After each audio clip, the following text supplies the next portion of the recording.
नमस्ते सरस्वती देवे गौरवाणी प्रचार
भौतिक जगत में आत्मानं अपने आप को सृजते प्रकट करता है। प्रभु स्वामी। अनुवाद और तात्पर्य श्री प्रभुपाद जी के द्वारा। अनुवाद। जीवात्मा नित्य तथा अविनाशी है, क्योंकि इसका आदि और अंत नहीं है। न तो उसका जन्म होता है, न उसकी मृत्यु होती है।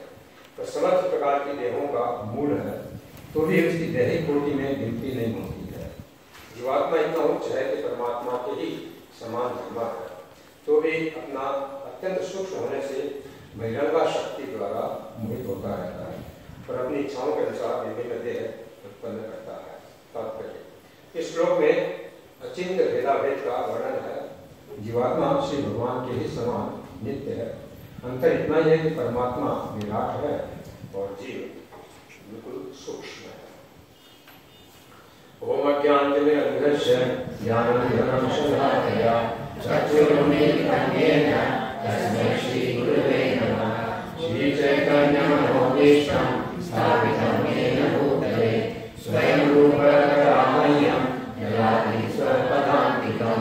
वन्देऽहं श्रीगुरो श्रीयुतकमलं श्रीगुरुं वैष्णवांश्च श्रीरूपं साग्रजातं सहगणरघुनाथानीनं तं सजीवं साद्वैतं सावधूतं परिजनसहितं कृष्णचैतन्यदेवं श्रीराधा कृष्णपादान् सहगणललिता श्रीविशाखान्वितांश्च।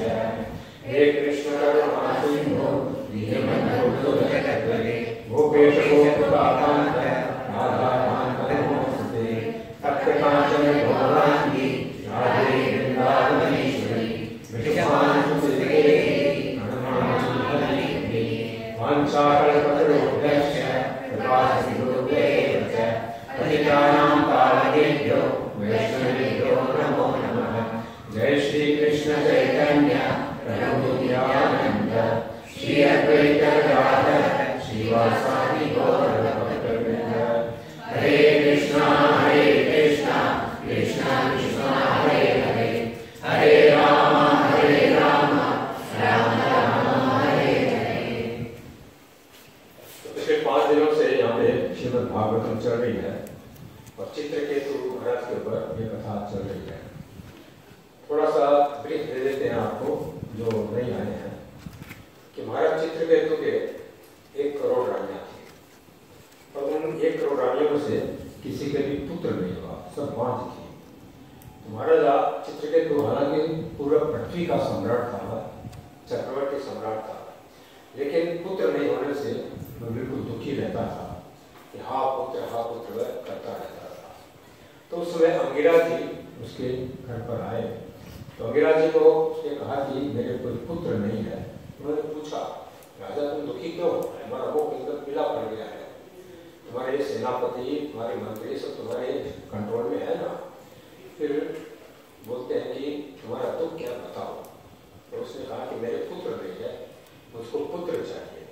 तो अंगिरा जी ने एक पुत्र दिया और ये कहा कि ये तुमको हर्ष और शोक दोनों का कारण होगा। राजा समझा कि ठीक है, जन्मने के बाद हर्ष होगा ही और शोक माने वो मेरी बात नहीं मानेगा, कुछ संकल्प हो जाएगा, ठीक है हो जाएगा, कोई बात नहीं है। अंगिरा जी के कहने का मतलब ये था कि कुछ समय बाद ये मर जाएगा, तब तक इनको बहुत शोक होगा। तो वही हुआ, जन्म लिया बच्चा। फिर बाद कुछ साल बाद वो जो 100 रानियां थी, क्योंकि एक रानी से गर्भवत हुआ, तो बाकी जितने 1 करोड़ में से रानियां थी वे सब जलन करने लगी कि हमारे पुत्र नहीं है, इसको पुत्र हो गया। तो उसने उसको जहर दे दिया बच्चे को। जहर देने से वह बच्चा मर गया। मर गया तो फिर वह उसका शोक चालू हो गया। राजा और रानी बहुत शोक में आ गए और कोई उनको चेतना नहीं थी, अचेतन कर गए।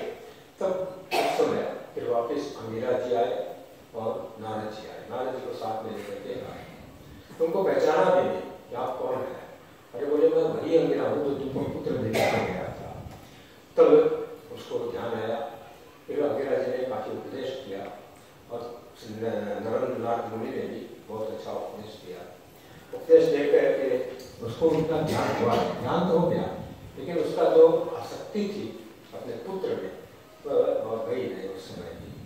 तब नारद जी ने क्या किया कि वह जो बच्चा सोया हुआ था उसको उन्होंने जिंदा कर दिया अपनी योग शक्ति से, तो जिंदा करके उससे उसका प्रवचन करवाया।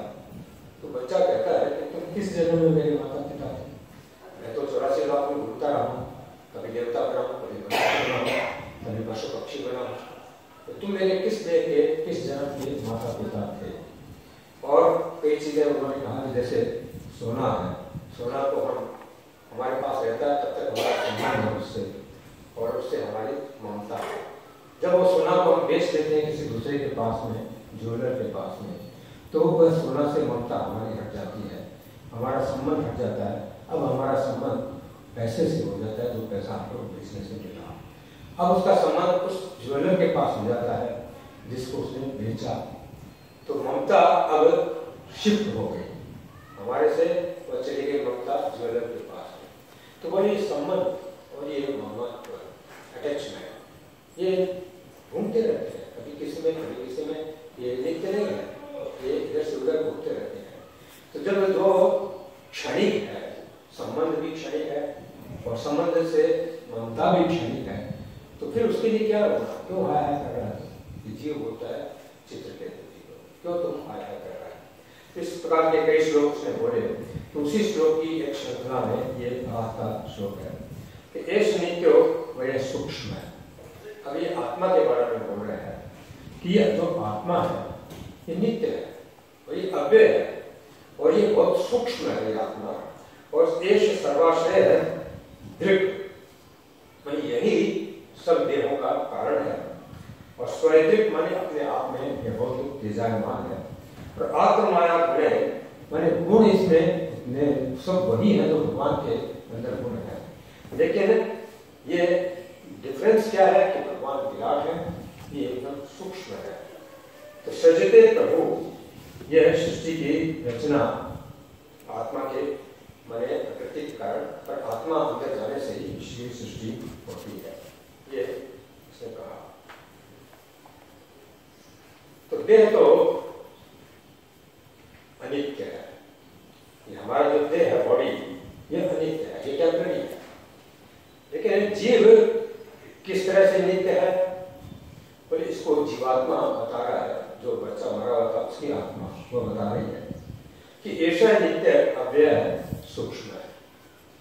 ये पुनः कह रहे हैं कि ऐसा सर्वाश्रय स्वदृक् और आत्माया गुणे विश्वम आत्मान सृजते प्रभु। ऐसा का अर्थ है कि यह आत्मा, यह जीव नित्य है। नित्य का यह अर्थ है कि अनादिकाल से ये है और अनंत काल तक यह रहेगा। कल परसों एक प्रभु जी प्रश्न कर रहे थे यहाँ पे कि आत्मा कब से है? ये अनादि है, इसका कोई कब से कोई डेट नहीं है कि इस तारीख से आत्मा हुआ है। ये अनादिकाल से है, अनंत काल तक ये रहेगा, ये तो नित्य है। और पहला लक्षण इसका बता रहे हैं कि ये नित्य है। शरीर अनित्य है, इसका कंपैरिजन आप साथ साथ में करते जाइए। हमारा बॉडी है वो अनित्य है, आज है, ये शरीर में रहते हुए हम रोज चेंज कर रहे हैं। बचपन था, कुमार अवस्था आई, युवा अवस्था आई, कुछ भोग किया, फिर वापिस चले गए, बूढ़े हो गए, मर गए। अनित्य है, नित्य नहीं है। तो ये इसका पहला लक्षण ये बता रहे हैं कि शरीर अनित्य है, आत्मा नित्य है। और शरीर के साथ इसको कंपैरिजन आप करते जाइए कि ऐसा नित्य है परंतु शरीर अनित्य है।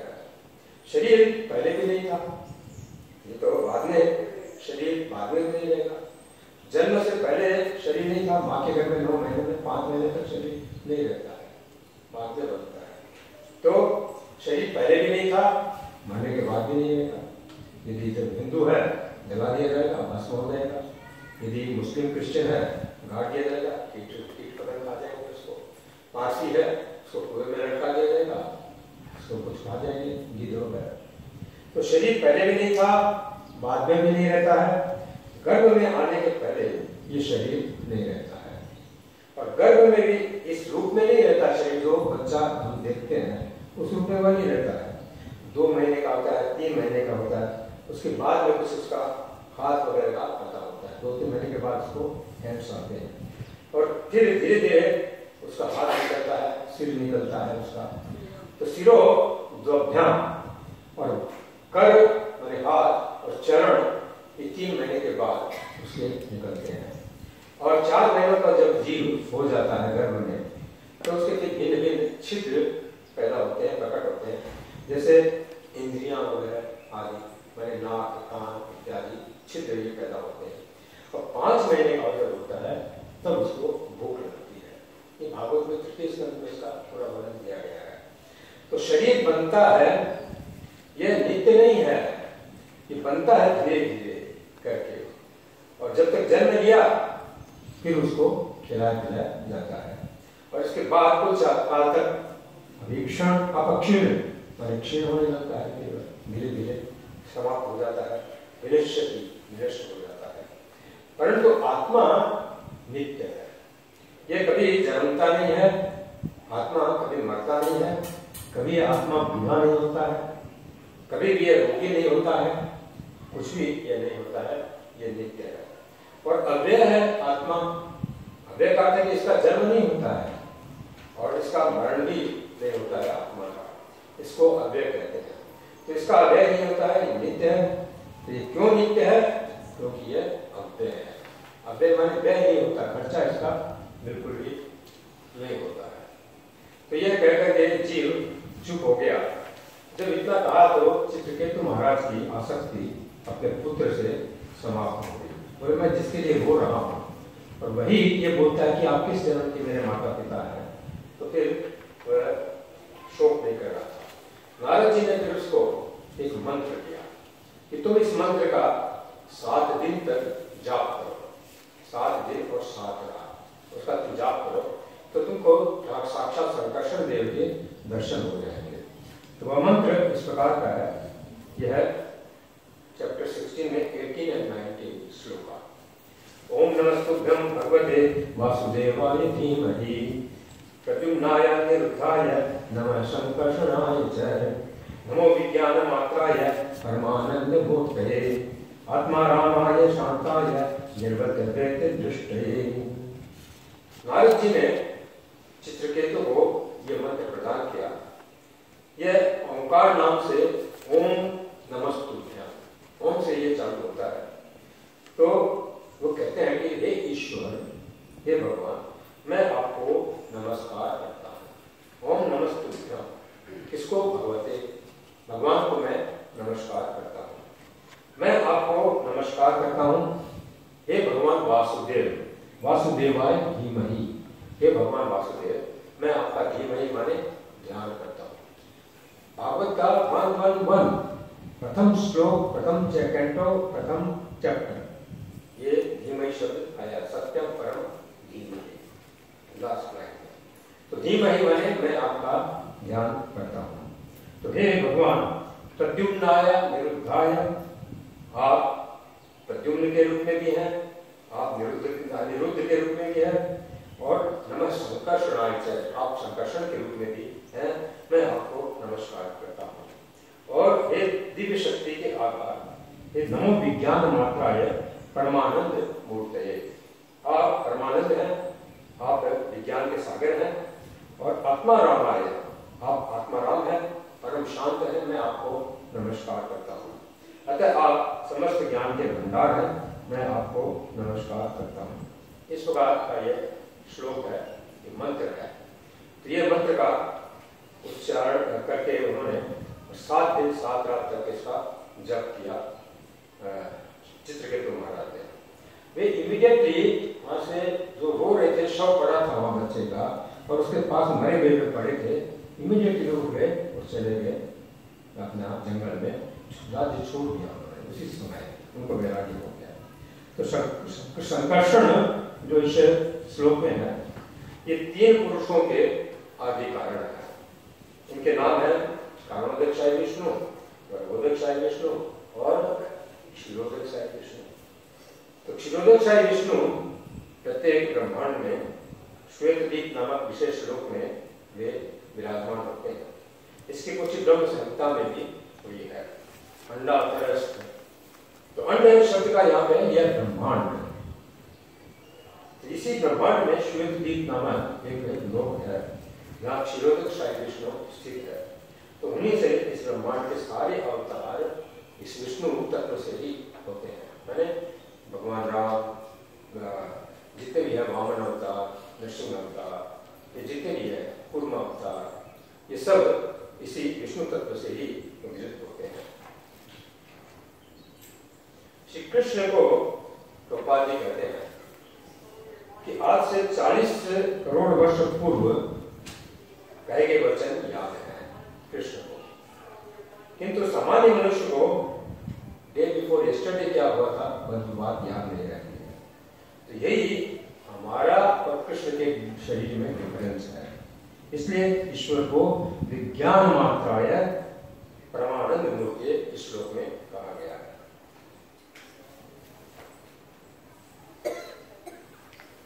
आगे भी उन्होंने कई श्लोकों में इसकी स्तुति की है, लेकिन कुछ सिलेक्टेड श्लोक मैं दूंगा क्योंकि ज्यादा टाइम नहीं है हमारे पास में। श्लोक 27 चित्रकेतु ताम विद्याम यथा नारद भाषिताम धार्यमास सप्ताहम अभक्ष्य सुषुमानित। तो चित्रकेतु ने 1 सप्ताह तक और ये मंत्र जपा। तो क्या खाके कुछ नहीं खाया उसने, अब केवल पानी किया उसने और कुछ नहीं खाया उसने। और उस मंत्र का ध्यान सुसमाहित है, ध्यान पूर्वक उसका जाप किया। जैसा नारद भाषितम, जैसा नारद जी ने कहा था उस प्रकार से उसने इस मंत्र का 7 दिन और 7 रात जप किया। तथा से सप्तरात्रांते 28 विद्याधार्यमाणया विद्याधराधिपत्यम च निधे प्रतिहतम नृप। तो हे नृप माने हे राजा परीक्षित, अपने गुरु से मंत्र को प्राप्त करके और 7 दिनों में सप्तरात्रांते 7 दिन और 7 रात के अंत में और विद्याधार्यमाण्या वह चित्रकेतु विद्याधर लोक का राजा बन गया। 7 दिन के विद्याधराधिपत्यम, विद्याधर का उसको ज्ञान हो गया और वह विद्याधर हो गया। लेभे प्रतिहतम नृप, वह गुरु का जो उपदेश दिया गया था उसको उसने फॉलो किया, उससे वह विद्याधर हो गया। यहाँ पे प्रभुपाद जी इसके तात्पर्य में कहते हैं कि यदि दीक्षा प्राप्त करने के बाद कोई भक्त अपने गुरु का उपदेशों का बिल्कुल स्ट्रिक्टली पालन करता है तो उसे विद्याधर आधिपत्यम या भौतिक ऐश्वर्य प्राप्त हो जाते हैं उसको। तो भक्त को सफलता प्राप्त करने के लिए ये योग मार्ग, ये कर्म कांड, ये ज्ञान मार्ग की साधना नहीं करनी चाहिए। अकेले भगवत भक्ति से ही उसको समस्त भौतिक शक्ति भी प्राप्त हो सकती है और भगवान का धाम भी प्राप्त हो सकता है, कृष्ण की भक्ति भी प्राप्त हो सकती है। किंतु शुद्ध भक्त कभी भी भौतिक शक्ति के प्रति आसक्त नहीं होता है, वह नहीं होता है, उसको कुछ नहीं चाहिए, केवल स्वर्ग की उसको कामना नहीं रहती है शुद्ध भक्त को। यद्यपि उसको बिना प्रयास के ही उसको मिलती है। ये तृतीय स्कंद में देवहूति को बताया है कपिल भगवान ने कि ये तो बाई प्रोडक्ट है, हमारा भक्ति से तुमको बैकुंठ मिलेगा, भगवान का धाम मिलेगा, पर स्वर्ग तो बाई प्रोडक्ट है, तो अपने आप तुमको मिलता है, इसके लिए प्रयास नहीं करना पड़ता है। वही बात यहाँ पे प्रभुपाद जी कर रहे हैं। तो चित्रकेतु को नारद के उपदेशों से और खूब भक्ति का लाभ हो गया, वो भक्ति में आ गया।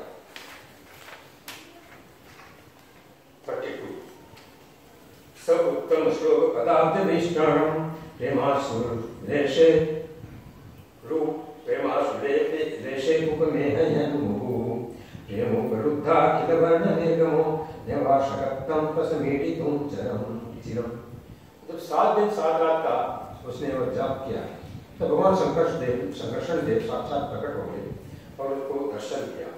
जब दर्शन दिया तो चित्रकेतु रोने लग गया, इतना रोया कि स उत्तम श्लोक पदाब्ध विष्टरम प्रेमाश्रुलेशे, इसका प्रेम के इतने आंसू आए कि जिस चौकी पर विराजमान थे भगवान उस चौकी के पूरा भिगो दिया उसने आंसुओं से।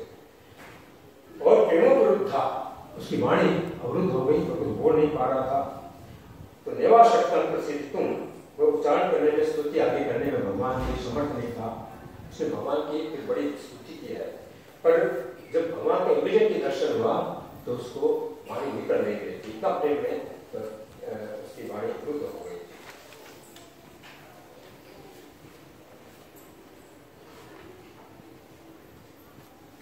ध्रुव महाराज को यही हुआ। तो ध्रुव महाराज को भगवान का दर्शन हुआ तो इमीडिएटली उनसे वाणी नहीं निकली। उन्होंने तो कहा कि देखो मैं क्या, मेरे को ज्ञान भी नहीं है कि मैं आपकी स्तुति करूं, किस प्रकार की स्तुति करूं। तो भगवान ने अपना और शंख उसको छुआ दिया यहाँ पे, तो उसको समस्त वेदों का ज्ञान हो गया था। मतलब उन्होंने बड़ी स्तुति की है। यहाँ पर भी चित्रकेतु महाराज बड़ी स्तुति कर रहे हैं। उसी का एक श्लोक ले रहे हैं 37। क्षित्यादिधीरे शिथिलावृत्त सप्तभी दिशु गुणो चरेन्द्र कोशः यत्र प्रत्यत्त गुणकल्पः सहांड कोटि कोटि धिस्तदन्तः। और ये ब्रह्मांड जो है इस 7 आवरणों से ढका हुआ है। कौन कौन से 7 आवरण है? और एक तो पृथ्वी, एक जल, एक अग्नि, एक वायु, एक आकाश, एक समस्त भौतिक शक्ति और एक अहंकार। इस 7 चीजों से वह ढका हुआ है। और वह ढका हुआ है तो उसमें प्रत्येक अपने से पहले से 10 गुना बड़ा है। जैसे पहले पृथ्वी है और उसके बाद में जल है, तो पृथ्वी से जल 10 गुना बड़ा है। इस ब्रह्मांड के अतिरिक्त भी और असंख्य भी ब्रह्मांड है जो अपने आप में स्थित परमाणुओं की तरफ चक्कर लगाते रहते हैं। इसलिए कृष्ण को वो कह रहे हैं आप अनंत है। सहांड कोटि कोटि भी तत् अनंत है, आप अनंत है। प्रभुपाद जी इसके तात्पर्य में कहते हैं कि ब्रह्म संहिता 548 यह है कि यशक निश्वसित काल मथावलंब्य जीवन की रोम विलजा जगदंडनाथा विष्णु महान सखी यश कला विशेषो गोविंदमादि पुरुषम तम नाम प्रजाम। इस सृष्टि के मूल कौन है? बोले महाविष्णु, जो कारण समुद्र में शयन करते हैं। तो वे जो कारण समुद्र में शयन करते हैं, तो शयन करते हुए उनके निश्वास से, जैसे निश्वसित जब वे सांस छोड़ते हैं तो उस समय जगदंड नाथा अनंत ब्रह्मांड, लाखों लाखों ब्रह्मांड के श्वास से उत्पन्न होते हैं। और जब श्वास वापस लेते हैं तब इस जगत का संहार कर देते हैं। तो यह महाविष्णु या विष्णु ये गोविंद के भी अंश है। यशा कला विशेष है। इस श्लोक में विष्णु महान से यश कला विशेष हो। तो कला विशेष का शब्द का यह अर्थ है कि अंश का ये द्योतक है उसका। तो कृष्ण अथवा गोविंद से अब देखो ये कैसे अंश के अंश है, इसको जरा देखिए।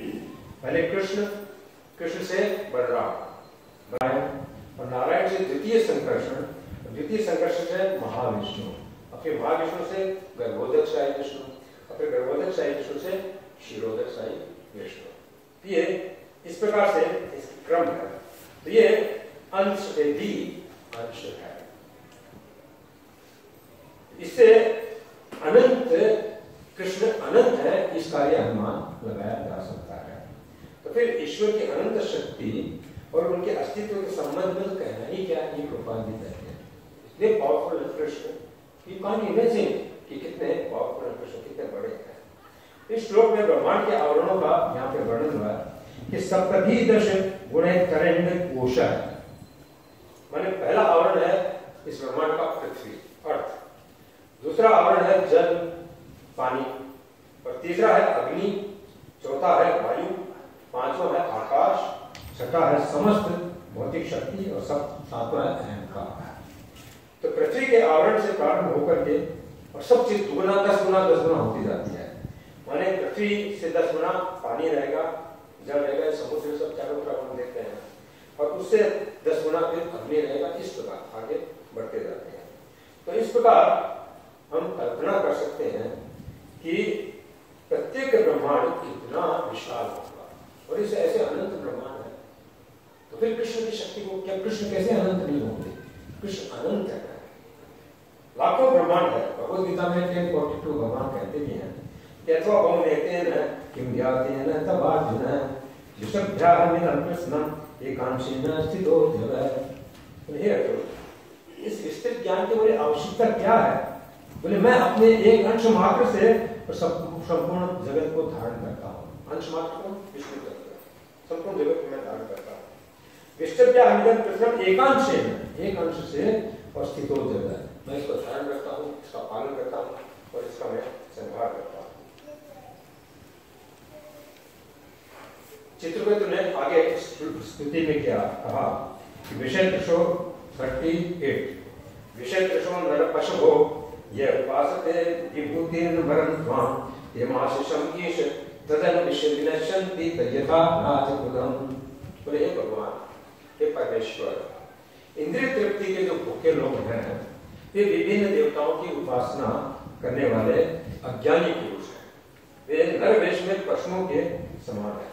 विषय तृषो नर पशु लिखा है। जो विषय के भोग के लिए देवताओं की उपासना करते हैं वे नर के रूप में पशु हैं। वास्तव में वे पाशविक वृत्ति के कारण आपकी उपासना न करके, कृष्ण की भक्ति नहीं करते हैं, न करके और नगर में देवताओं की उपासना करते हैं। देवी गोट्स को वे लोग पूछते हैं।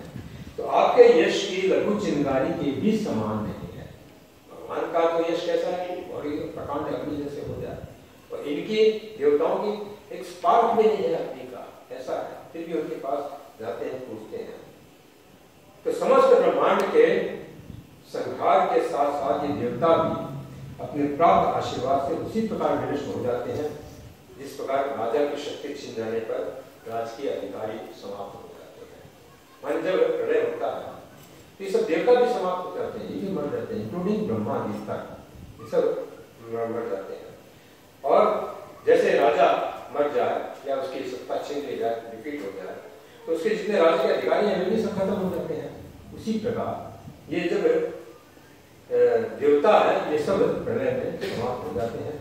तो ये कहते हैं कि फिर क्यों देवताओं की उपासना नाम करो, भक्ति केवल कृष्ण की करो, अनादर नहीं करो देवताओं का, पर भक्ति केवल कृष्ण की करो। ये श्लोक ये बताता है।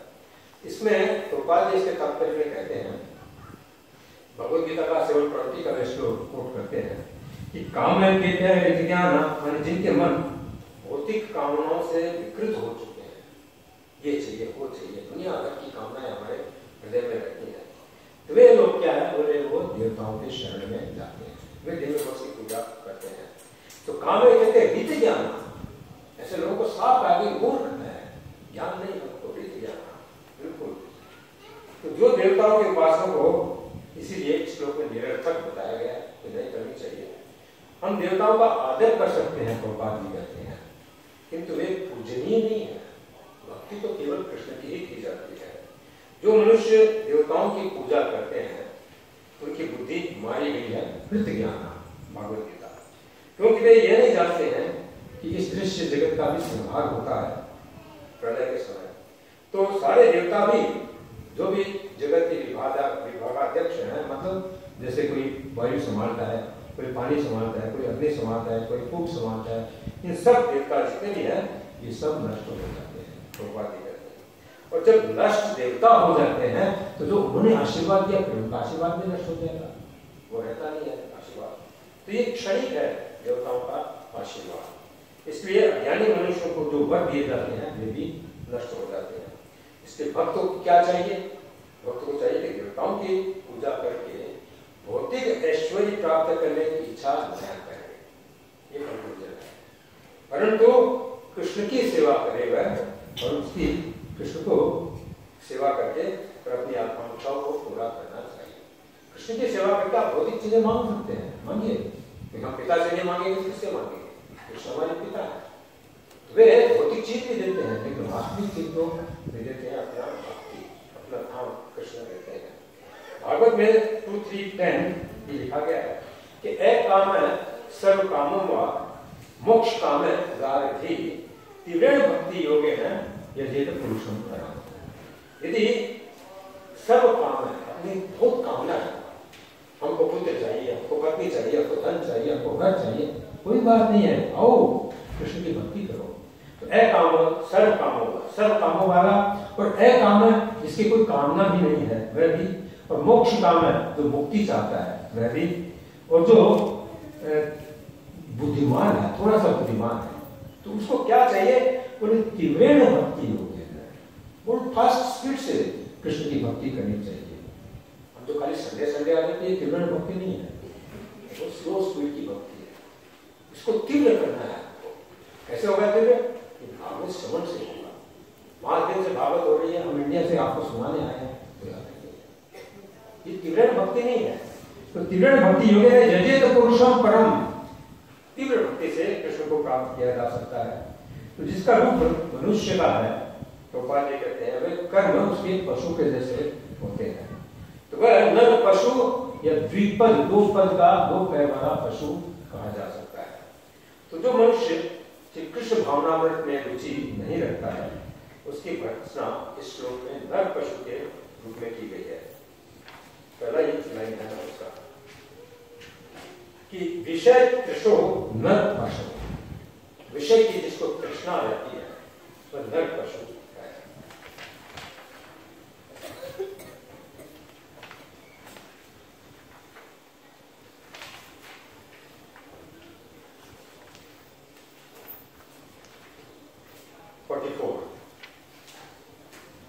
नहीं भगवत भगवान अघटितमिदं तद्दर्शनान् नृणाम् अखिल पाप क्षयः यत् नाम सकृत पृच्छन्वात् पुंकशोऽपि विमुच्यते संसारः। कोई एक बार भी यदि कृष्ण का नाम ले लेता है, सकृत शब्द है, यत् नाम सकृत, और कैसे पृच्छवणा, सकृत मन श्रवणा, यदि एक बार भी कोई कृष्ण का नाम सुन लेता है या अपनी जबान से बोल लेता है तो पुंकशोऽपि, पुंकशो माने जो चंडाल है या निम्न जाति का जो व्यक्ति है वह भी विमुच्यते संसारः, इस संसार से वह पार हो जाता है।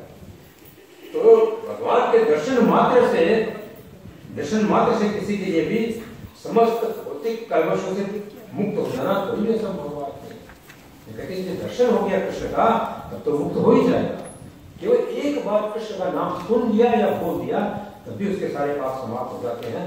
तो फिर दर्शन कर लिया तो कहना ही क्या है। तो दर्शना नृणाम अखिला पाप क्षय है, उनके दर्शन से अखिल पाप, अखिल पाप माने क्या, रूप जन्म का हमारा पाप क्षय समाप्त हो जाता है भगवान के दर्शन से।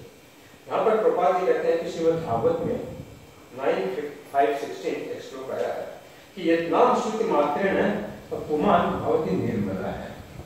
ईश्वर का पवित्र नाम सुन करके, कृष्ण का पवित्र नाम सुन करके और मनुष्य तुरंत शुद्ध हो जाता है। तो इस कलयुग में जबकि सभी मनुष्य पापी हैं, कल्मशग्रस्त हैं, भगवत नाम का जप एकमात्र उपाय है उनके पवित्र करने का।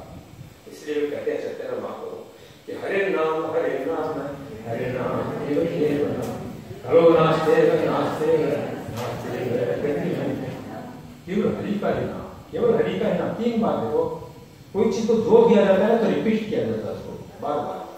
हरि का नाम, केवल हरि का नाम, केवल हरि का नाम ही बोले कलो मन इस कलयुग में नास्तेव नष्ट कर देता है समस्त पापों को और कोई गति नहीं है, न अन्यथा और कोई इसका उपाय नहीं है। ये जो लिया गया है ये बृहन्नाथ जी पुराण से लिया था चैतन्य महाप्रभु। तो 500 वर्ष पूर्व चैतन्य महाप्रभु ने पवित्र नाम के जप का और आरंभ किया था। और हम श्री कृष्ण भावनामृत इस इस्कॉन में भी प्रभुपाद जी कहते हैं कि पवित्र नाम का बार बार हम उच्चारण करवाते हैं ताकि जीव पवित्र हो जाए। इसलिए कथा में भी और आरती में भी सब समय हम पवित्र नाम का उच्चारण करवाते हैं। तो इस संसार का प्रभुपाद जी कहते हैं कि प्रत्येक व्यक्ति धिक्कार है इस संसार में हर एक व्यक्ति को। क्यों? क्योंकि वो भक्ति नहीं करता है, इसलिए धिक्कार है उसको। तो ये संसार पाप कर्मों का परिणाम है। हम पाप किए इसलिए वापिस आए, तो क्यों आते? भगवान के धाम में रहते हैं।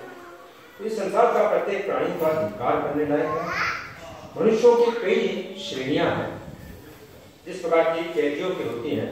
कई कैदी होते हैं कि ये उच्च क्लास का, ये नीचे क्लास का, कोई मर्डर करके आता है, कोई खाली चोरी करके आता है, कोई कुछ करता है, कोई पॉलिटिशियन होता है तो उसको थोड़ा ऊंची ग्रेड में रखा जाता है। इसी प्रकार मनुष्यों की भी कई क्लासेस हैं। तो जिस प्रकार कैदियों की होती है वे जीवन की समस्त अवस्थाओं में दुख हो रहे हैं। कोई बोल सकता है इस संसार में कि मैं सुखी हूँ? एक आदमी तो हाथ उठाएगा कि मैं सुखी हूँ। कोई नहीं है इस संसार में, सुख है ही नहीं। ये दुखालयम है, ये संसार है शाश्वतम, दुखालयम है शाश्वतम, भगवान ने कहा है। तो इस संसारिक दुखों को रोकने के लिए क्या करना चाहिए? हरे कृष्णा कृष्णा कृष्णा हरे हरे, हरे राम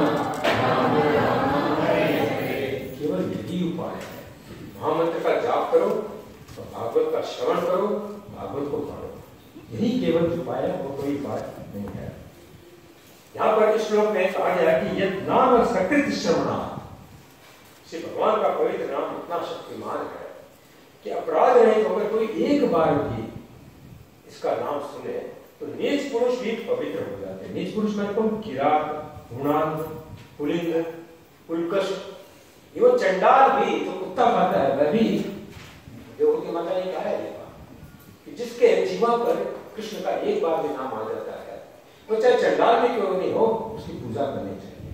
और जो निरंतर कृष्ण का नाम लेता रहता है, निरंतर 16 माला जपते रहते हैं, उसने तो कई वेदों का अध्ययन किया होगा, कई उसने उपवास किए होंगे, कई उसने वेदों का पाठ किया होगा, कई तीर्थ स्थानों में स्नान किया होगा, कई उसने दान किया होगा, सब कुछ उसने किया होगा, तब जाकर के कृष्ण का नाम उसके जीवन पर निरंतर आ रहा है। तो यही एक उपाय है और कोई उपाय नहीं है। शुद्धियों से भी नीच चंडाल ये भी पवित्र हो जाते हैं पवित्र नाम के श्रवण मात्र से। इसीलिए प्रभुपाद जी कहते हैं हम हमारे मंदिरों में श्री विग्रह रखते हैं ताकि इनका दर्शन कोई करे तो वह पवित्र हो जाता है। भगवान की आंखें है ना बड़ी खूल है, वे हमारी जल को एकदम खींच लेती है, इसलिए कभी भगवान के सामने आंख बंद करके नहीं खड़ा रहना चाहिए, उनका दर्शन करो। भगवान के आंख इतने खूल है कि वो हमारे सब तीन ताप हमारे हैं, तीनों तापों से हम दुखी है, आदि दैविक, आदि भौतिक, आध्यात्मिक, ये तीनों तापों को खींच लेती है कृष्ण की दृष्टि। तो ये श्री विग्रह प्रभुपाद जी कहते हैं कि भगवान से ये श्री विग्रह डिफरेंट नहीं है, साक्षात कृष्ण यही है और भगवान का नाम साक्षात वह भी उतना ही पावरफुल है। तो श्री विग्रह को भेंट करना चाहिए, उनको डेकोरेट करना चाहिए, उनकी सेवा करनी चाहिए, तब साक्षात कृष्ण की सेवा मानी जाती है।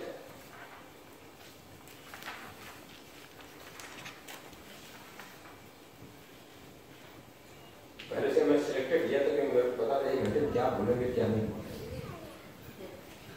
57 अब भगवान उसको बोल रहे हैं, उसने स्तुति किया चित्रकेतु ने और स्तुति समाप्त हो गई, तब भगवान ने कुछ उसको उपदेश दिए। उसका एक श्लोक ले रहे हैं कि यदि सद्विस्मृतं पुंसो मद्भावं भिन्नमात्मनः तथा संसार एकस्य देहादेहो मते स्मृतिः। जीवात्मा अपने आप को मुझसे भिन्न मानता है और भिन्न मानकर ज्ञान और आनंद में मुझमें भूल जाता है उसको। जब जीवात्मा मां के गर्भ में रहता है तो प्रति क्षण वो कृष्ण से ये प्रार्थना करता है, ये कृष्ण मुझको इस गर्भ से बाहर निकालो, इस नरक में मैं पड़ा हूँ तकलीफ में हूँ। कृष्ण उसको बाहर निकाल देते हैं, बोले मैं आपकी भक्ति करूंगा, बाहर निकल जाऊंगा। बाहर निकाल देते हैं, निकल जाता तो माया दबोच लेती है, तो माया दबोच लेती है तो कृष्ण का विस्मरण हो जाता है, कृष्ण को वह भूल जाता है। यही हमारे दुखों का कारण है।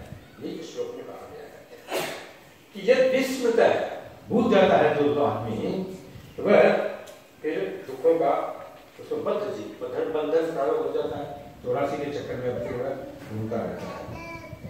तो यदि कोई मुझमें मन नहीं लगा करके और संसार में मन लगाता है, किसमें? पत्नी में, पुत्र में, संतान में, धन में, उसमें यदि रुचि दिखाता है तो इसलिए वो रुचि दिखाने से देहाद्यो मृत्युः स्मृतिः, वो शरीर बार बार फिर मरना पड़ेगा, जीना पड़ेगा, 84 का चक्कर चालू हो जाएगा। तो सारांश क्या निकला कि केवल कृष्ण की भक्ति करनी चाहिए, परिवार से आसक्ति कम करनी चाहिए, दिन भर जॉब इसके चक्कर में नहीं रहना चाहिए और भगवान का भजन करने के लिए कुछ समय निकालना चाहिए और भगवान के धाम यदि जाना है इसी देह में तो आपको तीव्र भक्ति करनी पड़ेगी। तो ऐसा जब भगवान ने उपदेश दिया उसको तो फिर भगवान अंतर्धान हो गए और उसके बाद कल सभी कथा आएगी कि चित्रकेतु का वेद क्या होगा। हरे कृष्णा। हरे कृष्णा।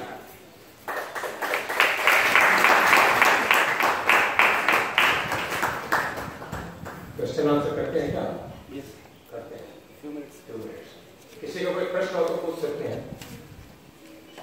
प्रश्न आज की क्लास से रिलेटेड होना चाहिए।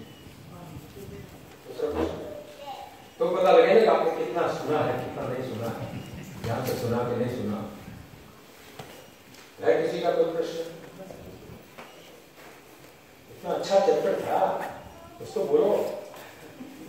अरे यही बोल दो, अच्छा आज से माला जपेंगे, हम भगवान का भजन करेंगे, छोड़ देंगे हम परिवार पुत्र की आसक्ति।